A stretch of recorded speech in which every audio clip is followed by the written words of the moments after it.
ভারতের বিহার রাজ্যের সরকারি এক অনুষ্ঠানে মুখ্যমন্ত্রী নীতিশ কুমারের নারীর প্রতি বিতর্কিত আচরণ দেশজুড়ে তীব্র প্রতিক্রিয়া সৃষ্টি করেছে। গতকাল সোমবার পাটনায় আয়ুষ চিকিৎসকদের হাতে নিয়োগপত্র তুলে দেওয়ার সময় ভারতের বিহার রাজ্যের মুখ্যমন্ত্রী এক নারী চিকিৎসকের হিজাব টান দিয়ে খুলে দেন, যার ভিডিও সামাজিক যোগাযোগ মাধ্যমে ছড়িয়ে পড়ে।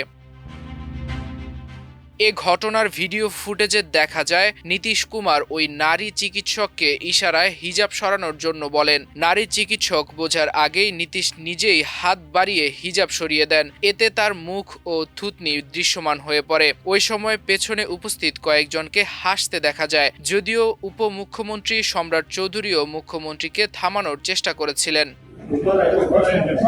ভিডিওটি প্রকাশ্যে আসার পর বিরোধী দলগুলো মুখ্যমন্ত্রীর মানসিক অবস্থা নিয়ে প্রশ্ন তুলেছে। কংগ্রেস দল এ ঘটনাকে লজ্জাজনক ও ঘৃণ্য আখ্যা করে নীতিশ কুমারের পদত্যাগ দাবি করেছে। সামাজিক যোগাযোগ মাধ্যম এক্সে দেওয়া এক পোস্টে তারা লিখেছেন, একজন নারী চিকিৎসক নিয়োগপত্র নিতে এসেছিলেন আর নীতিশ কুমার তার হিজাব টেনে নামালেন। রাজ্যের সর্বোচ্চ পদে থাকা একজন ব্যক্তির প্রকাশ্যে এমন ঘৃণ্য আচরণ করেছেন। ভাবুন তো, রাজ্যের নারীরা কতটা নিরাপদ? হিন্দুত্ববাদী বিজেপির সঙ্গে জোট গড়ে মুখ্যমন্ত্রী হওয়ার নীতিশের কড়া সমালোচনা করে বিরোধী দল আরজেডি এক বিবৃতিতে বলেছে, পর্দা করা মুসলিম নারীর হিজাব খুলে ফেলে জেডিইউ ও বিজেপি নারীকে শক্তিশালীকরণের নামে কি রাজনীতি করছে সেটা প্রকাশ করে দিয়েছে।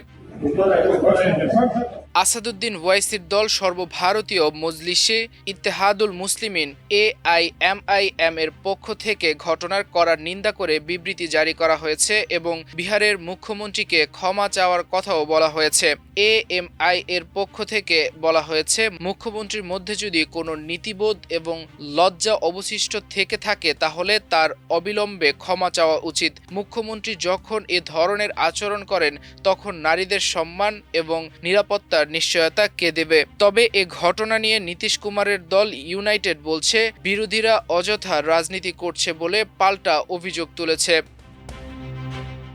সাম্প্রতিক সময়ে একাধিক জনসভা এবং বিধানসভায় নীতিশ কুমারের আচরণ নিয়ে বিভিন্ন ধরনের প্রশ্ন উঠছে। চলতি বছরের 21 আগস্ট মাদ্রাসার একটি অনুষ্ঠানে টুপি পরতে অস্বীকার করে, পরে ওই ভিডিও ভাইরাল হয়। এর আগে গত বছর মার্চে ভারতের জাতীয় সঙ্গীত পরিবেশনের সময় তাকে তার প্রধান সচিবের সঙ্গে কথা বলতে ও হাসতে দেখা যায়।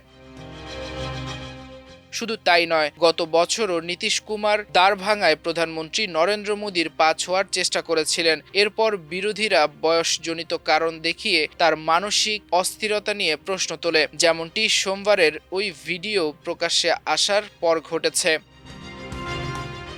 মাল্টিমিডিয়া ডেস্ক, আমার দেশ।